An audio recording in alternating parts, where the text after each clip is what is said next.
Alam mo ba na hindi lahat ng prutas ay ligtas kainin ng may diabetes at high blood? Maraming seniors ang nagtataka kasi mula bata pa tayo sinasabi na ang prutas ay healthy. Totoo naman, pero kapag tumatanda na tayo at nagkakaroon ng mga kondisyon gaya ng mataas na asukal o presyon, kailangang maging mas maingat sa pagpili. Baka ang iniisip mong masustansyang prutas ay siya palang dahilan kung bakit nahihirapan kang kontrolin ang iyong kalusugan. Kaya sa video na ito, sisimulan nating talakayin kung alin talaga ang ligtas at kapaki-pakinabang para sa mga seniors na may diabetes at high blood. Importante ito dahil ang pagkain ay direktang nakakaapekto sa ating katawan araw-araw. Kung tama ang pipiliin mong prutas, pwedeng bumaba ang iyong asukal, bumuti ang daloy ng dugo, at mas maging magaan ang pakiramdam mo. Pero kung mali ang makakain mo, baka tumaas ang sugar mo nang hindi mo namamalayan o kaya biglang sumirit ang iyong presyon. Kaya't makinig kang mabuti dahil dito natin malilinawan ang mga maling akala at matututo kang pumili ng mas ligtas na opsyon. Unahin natin ang mansanas. Kilala ang mansanas bilang prutas na an apple a day keeps the doctor away. At may katotohanan iyan. Ang mansanas ay mayaman sa fiber, lalo na ang tinatawag na pectin. Kapag may diabetes ka, malaking tulong ang fiber dahil pinapabagal nito ang pag-akyat ng asukal sa dugo.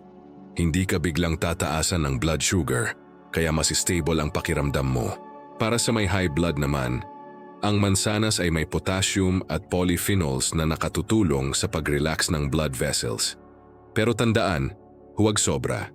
Isang maliit hanggang katamtamang laki ng mansanas kada araw ay sapat na. Kasi kahit healthy ito, may natural sugar pa rin. Pangalawa, ang peras o pear.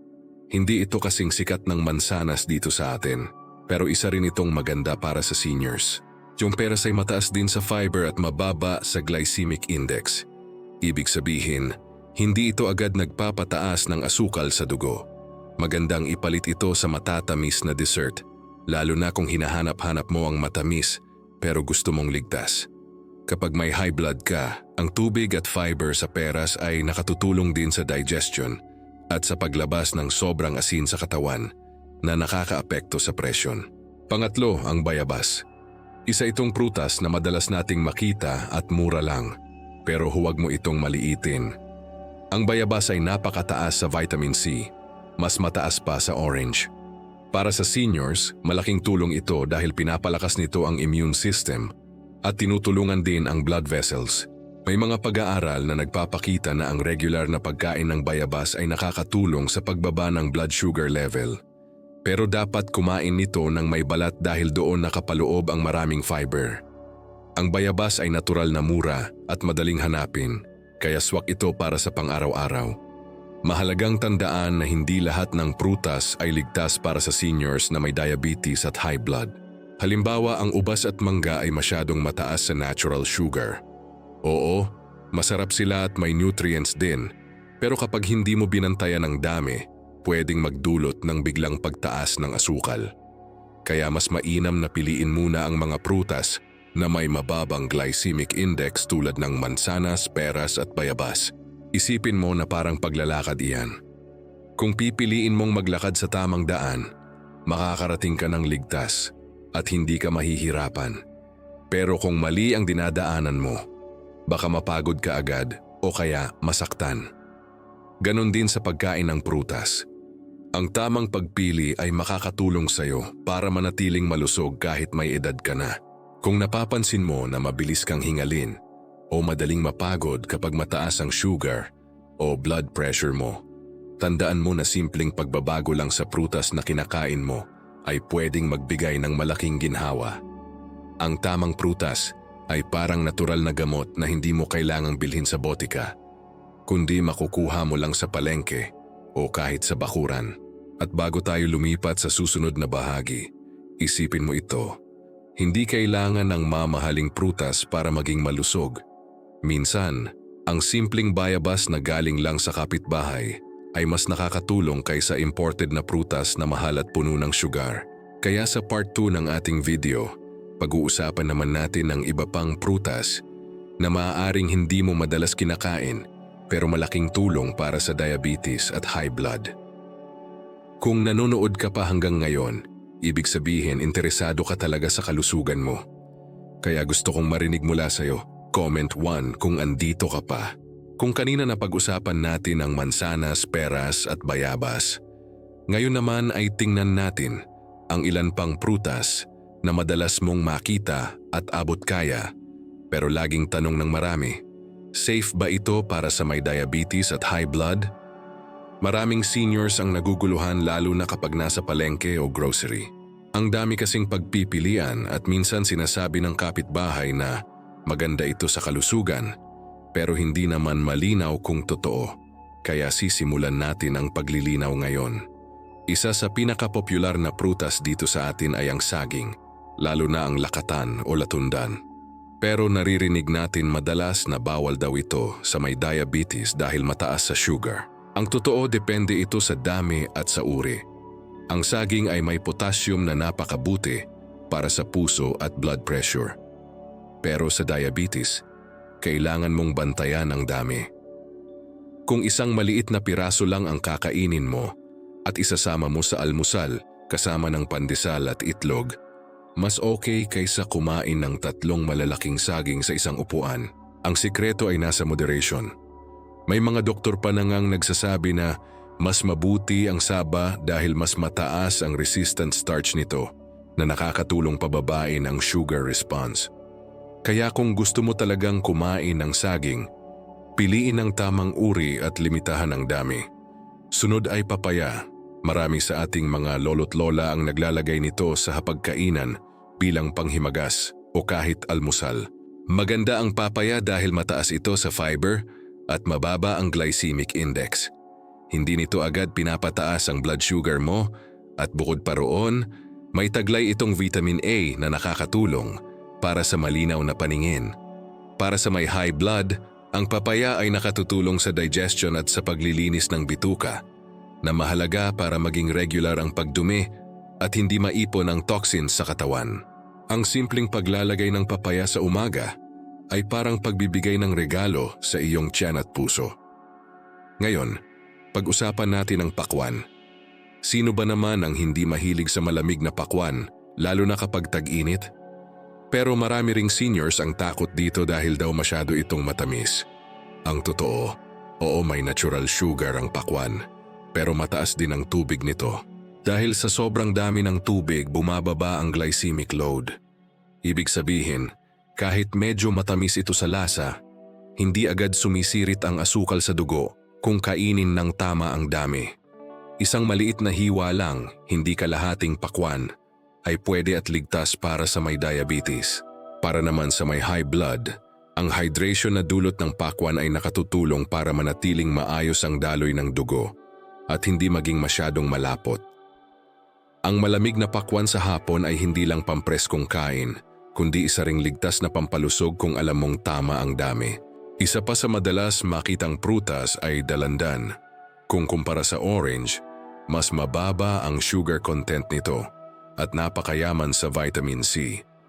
Para sa seniors na may diabetes, nakakatulong ito na palakasin ang immune system at iwas sakit. Para naman sa high blood, ang citrus fruits gaya ng dalandan ay may flavonoids na nakakapagpanipis ng dugo at nakatutulong sa pagprotekta ng blood vessels. Ang isang baso ng natural na katas ng dalandan, huwag yung may halong asukal na nabibili sa bote, ay pwede mo nang gawing kasama ng iyong merienda. Pero may babala ako dito. Kahit gaano pa kaganda ang prutas, kung lalagyan mo ng asin, toyo o asukal bago kainin, nawawala ang benepisyo. Halimbawa, marami ang mahilig magbudbod ng asin sa pakwan o mangga. Oo, masarap nga, pero isipin mo, kung may high blood ka, dagdag na asin iyon sa katawan mo na magpapataas lalo ng presyon. Kaya't kung gusto mong makinabang, kainin ang prutas sa natural nitong anyo.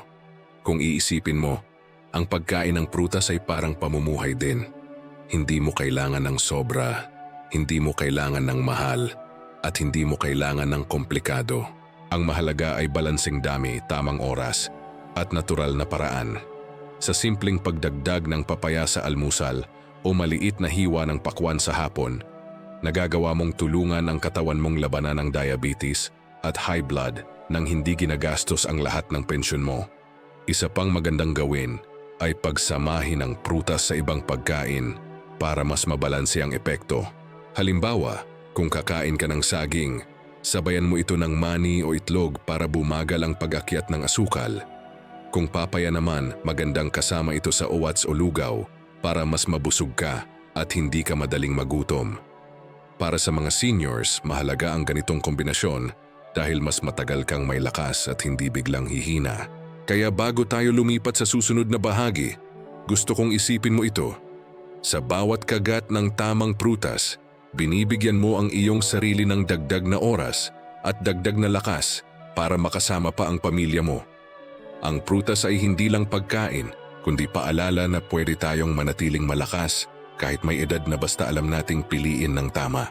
Sa part 3 ng ating video, pag-uusapan natin ang ilan pang prutas na baka bihira mong kainin, pero kayang magbigay ng malaking tulong sa iyong puso at blood sugar. May mga prutas na hindi mo inaasahan pero pwede palang maging sikreto para sa mas malusog na pagtanda.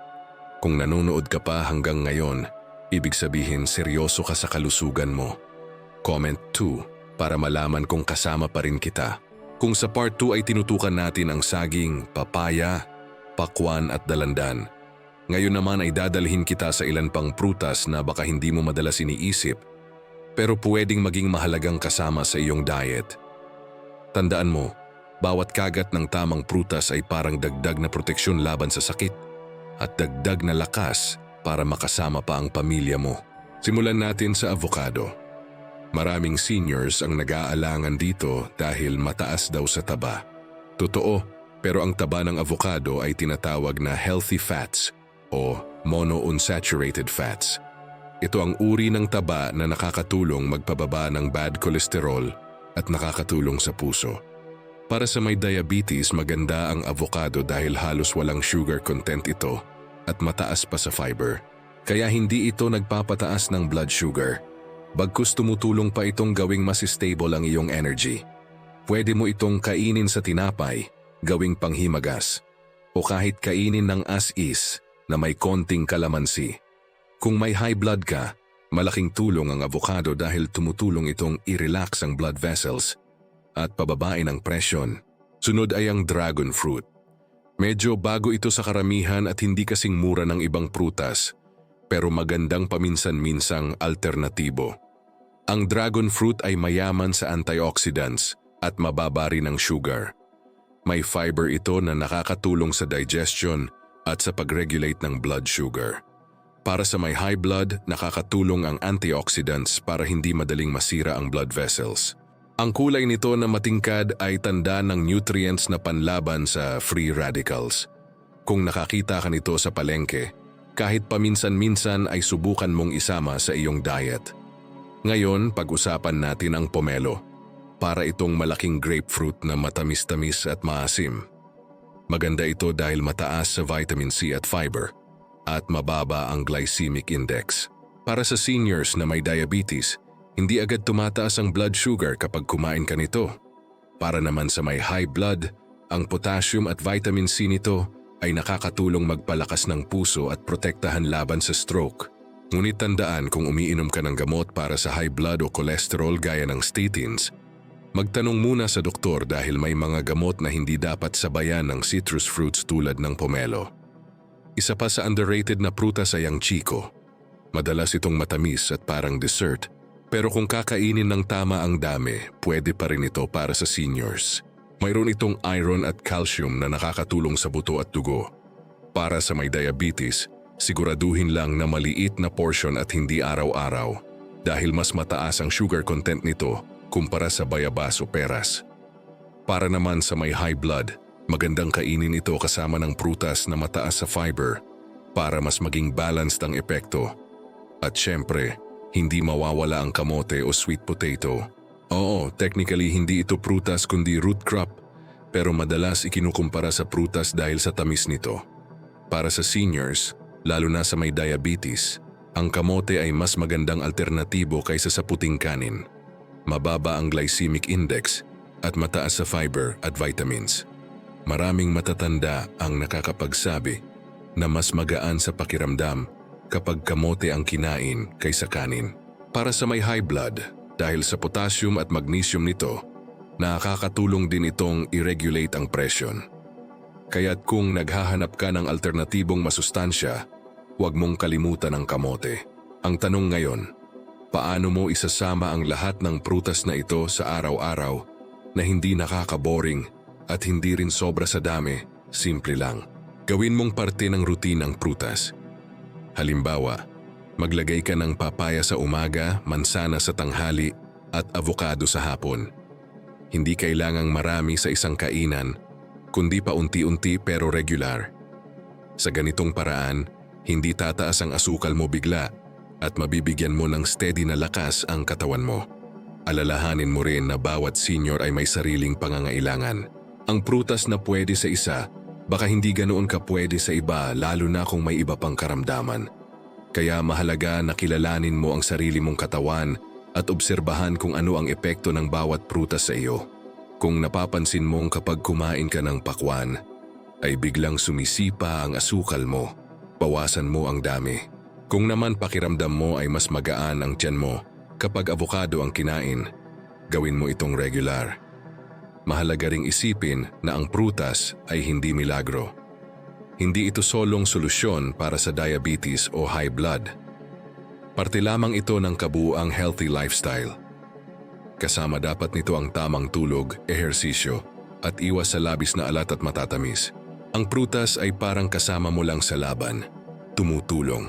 Pero kailangan mo ring gawin ang iba pang tamang hakbang para tunay na gumanda ang kalusugan mo. Sa puntong ito, natutunan na natin na maraming opsyon ang seniors para sa prutas na ligtas at masustansya. Hindi ka limitado sa iilang prutas lang, basta marunong kang pumili at magkontrol ng dami. Sa part 4 ng ating video, pag-uusapan naman natin kung paano pagsasamahin ang mga prutas na ito sa iba pang pagkain para mas maging epektibo at mas masarap. Magbibigay rin ako ng ilang simpleng kombinasyon na pwede mong subukan agad sa bahay. Kung nanonood ka pa hanggang dito, saludo ako sa iyo dahil pinapakita mo na talagang seryoso ka sa iyong kalusugan. Comment 3 para malaman kung nandito ka pa. Ngayong alam mo na ang ibang prutas na pwedeng kainin ng may diabetes at high blood. Baka iniisip mo naman ngayon, paano ko ba sila pagsasamahin para hindi nakakasawa at para mas maging epektibo?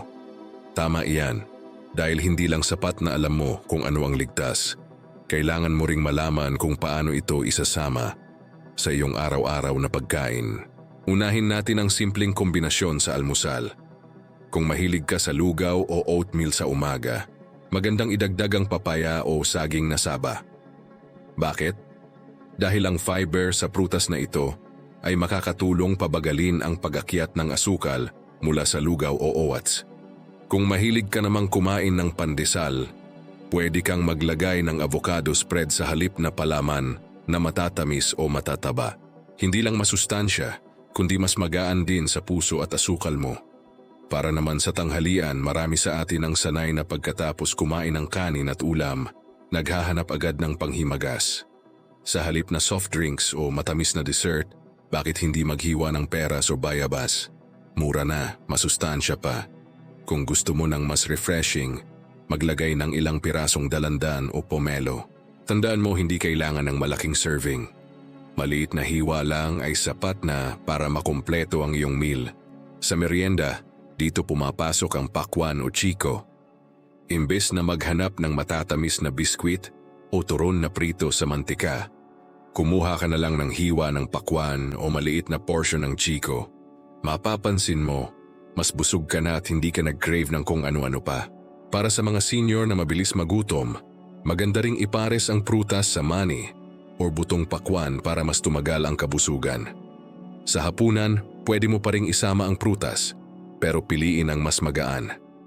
Isang hiwa ng dragon fruit o maliit na avocado ay sapat na. Dahil mas magaan sa tiyan, hindi ito magdudulot ng bigat bago matulog. Bukod pa rito, makakatulong ito na mas maging maayos ang pagtulog mo dahil hindi overloaded ang iyong digestive system. Isang tip na madalas hindi napapansin ay ang tamang timing ng pagkain ng prutas. Marami ang kumakain nito pagkatapos ng sobrang bigat na meal, gaya ng kare-kare o lechon. Ang resulta, hindi ito nadadigest ng maayos at minsan pa'y nagdudulot ng kabag. Ang mas magandang paraan ay kainin ang prutas bilang separate snack o bilang part ng light meal. Halimbawa, sa pagitan ng tanghalian at hapunan, doon ka magprutas para mas madaling matunaw at masulit ang nutrients. Kung titingnan mo, ang pagkain ng prutas ay parang pakikipag-usap sa kaibigan. Kapag tama ang oras at dami, nagbibigay ito ng ginhawa at saya. Pero kapag sobra o mali ang timing, nagiging pabigat. Kaya't mahalaga ang tamang disiplina at pagpili. Ngayon, baka iniisip mo rin, paano kung hindi ko kaya bumili ng imported na prutas gaya ng apple o dragon fruit araw-araw? Ang sagot, hindi mo kailangang bumili ng mahal. Tandaan mo, ang bayabas, papaya, saging at pakwan ay sapat na. Mas importante ang consistency kaysa sa presyo. Kung araw-araw ay may isang prutas ka lang nakasama sa iyong diet, mas malaki na ang epekto kaysa sa paminsan-minsan lang. Pero sobra-sobra naman. Isa pang bagay na dapat mong tandaan ay ang hydration. Maraming seniors ang nagkukulang sa tubig at dito nakakatulong ang prutas. Halimbawa, kung hindi ka mahilig uminom ng maraming tubig, pwede mong dagdagan ng pakwan, papaya o dalandan sa diet mo para natural na madagdagan ang fluids ng katawan mo. Sa ganitong paraan, nakakaiwas ka rin sa dehydration na madalas problema ng matatanda. Bukod sa physical na benepisyo, may mental health advantage din ang pagkain ng prutas. Isipin mo na lang ang pakiramdam kapag kumain ka ng malamig na pakwan sa hapon o ng mabangong peras. Gumagaan ang loob at minsan pati stress ay nababawasan. Para sa seniors, mahalaga ito dahil ang stress ay pwedeng magpataas ng blood sugar at presyon. Kaya't ang simpleng prutas ay nagiging kasama mo, hindi lang sa katawan, kundi pati sa isipan. Marami ring seniors ang nagtatanong, pwede ba akong magprutas kahit gabi na? Ang sagot, oo, pero piliin ang hindi masyadong mataas sa sugar at madaling tunawin, tulad ng avocado or dragon fruit. Iwasan ang sobrang matatamis gaya ng mangga bago matulog dahil baka tumaas ang asukal mo habang natutulog at magdulot ng hindi maganda sa katawan. Kung titignan mo, ang sikreto ay nasa moderation at consistency. Hindi kailangang marami, hindi kailangang mahal, at hindi kailangang araw-araw ay iba-iba. Ang mahalaga, may regular na supply ang katawan mo ng natural na fiber, vitamins, at minerals mula sa prutas.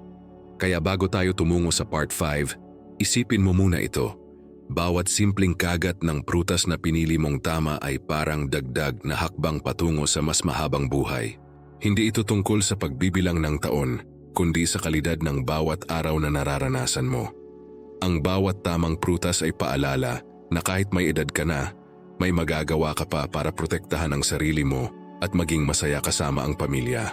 Sa huling bahagi ng ating video, ibibigay ko ang buod ng lahat ng natutunan natin at mag-iiwan ako ng inspirasyon kung paano mo maisasabuhay ang lahat ng ito ng tuloy-tuloy.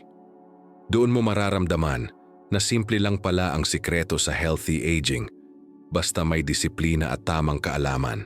Kung nanonood ka pa hanggang dito, gusto kong makita kung sino ang matatapat hanggang dulo.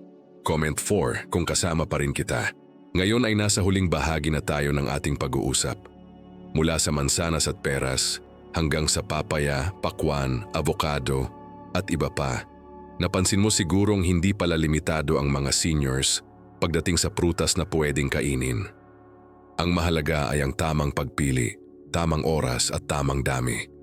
Kaya ang tanong, paano mo ngayon maisasama ang lahat ng natutunan mo sa iyong araw-araw na buhay? Una, gawin mong ugali ang pagkakaroon ng kahit isang prutas sa bawat araw. Hindi kailangan ng imported o mamahalin, kundi iyong abot kaya at madaling makita. Halimbawa, kung may bayabas sa kapitbahay, huwag mong sayangin. Kung may pakwan sa palengke na mura, kunin mo ang sapat lang para sa pamilya. Tandaan mo, ang prutas ay hindi luxury food, kundi natural na gamot na bigay mismo ng kalikasan. Ikalawa, huwag kang matakot mag-eksperimento. Kung dati ay sanay ka lang sa saging at mangga, Subukan mong palitan paminsan-minsan ng peras o papaya. Kung hindi mo pa natitikman ang dragon fruit o pomelo, subukan mo. Baka doon mo makita na mas magaan pala sa katawan mo. Ang pagbabago ay hindi masama, lalo na kung ito'y para sa iyong kalusugan. Ikatlo, isama mo ang pamilya mo sa pagbabago. Kung ikaw lang ang kumakain ng tama at ang iba sa bahay ay puro matatamis at maalat pa rin, mahihirapan ka. Pero kung sama-sama kayong gagawa ng healthy choices, mas madali itong maging habit. Imbes na soft drinks ang ihain, maghiwa na lang ng prutas bilang panghimagas. Imbes na chips ang merienda, pakwan o papaya na lang. Hindi lang ikaw ang makikinabang kundi pati mga anak at apo mo. At higit sa lahat, isipin mo ang mas malaking dahilan kung bakit mo ginagawa ito. Hindi lang ito tungkol sa pagbaba ng blood sugar o presyon. Ito ay tungkol sa pagkakaroon ng mas mahabang panahon na makasama ang mahal mo sa buhay. Sa bawat kagat ng tamang prutas, iniingatan mo ang iyong puso, utak at katawan para mas marami ka pang masasayang alaala na mabubuo kasama nila. Hindi rin ito tungkol sa pagkakait o pagtitiis. Maraming seniors ang iniisip na kapag may sakit ka, puro bawal na lang ang kakainin. Pero sa totoo lang, napakarami pang pwedeng kainin na hindi lang masarap kundi ligtas din. Ang sikreto ay kaalaman at disiplina. At ngayon dala mo na ang kaalamang iyon. Nasa sa iyo na lang kung gagamitin mo ito araw-araw. Kung tutuusin, simple lang ang sikreto. Piliin ang prutas na may mababang glycemic index, mataas sa fiber at may mga nutrients na pampalakas sa puso at katawan. Kumain ng tama ang dami, huwag sosobra. At higit sa lahat, gawin itong parte ng iyong lifestyle, hindi pansamantalang eksperimento lang. Kung umabot ka hanggang dito, saludo ako sa iyo. Ibig sabihin ay seryoso ka sa kalusugan mo at handa kang gumawa ng pagbabago para sa mas magandang kinabukasan. Hindi lahat ng seniors ay may ganitong dedikasyon, kaya't proud ako sa iyo. Bago tayo magtapos, nais kong imbitahan ka. Kung marami kang natutunan, at gusto mo pang makakuha ng dagdag na tips para sa mas mahabang at mas masayang buhay, huwag mong kalimutang i-like ang video na ito. Smash subscribe kung gusto mong patuloy na matuto kung paano mabuhay ng malakas at masaya kahit lampas 60 ka na. At syempre, i-comment mo kung anong prutas ang madalas mong kainin at bakit. Gusto kong mabasa ang mga sagot mo at baka makatulong pa ito sa ibang viewers. Kung nakarating ka hanggang dulo, ibig sabihin ay totoo kang committed. Comment done para malaman kung isa ka sa mga matatapat na kasama hanggang huling minuto. Maraming salamat at tandaan, ang tunay na kayamanan ay hindi pera kundi kalusugan. Ingatan mo ang sarili mo, piliin ang tama at araw-araw ay gawing oportunidad para maging mas malusog at mas masaya.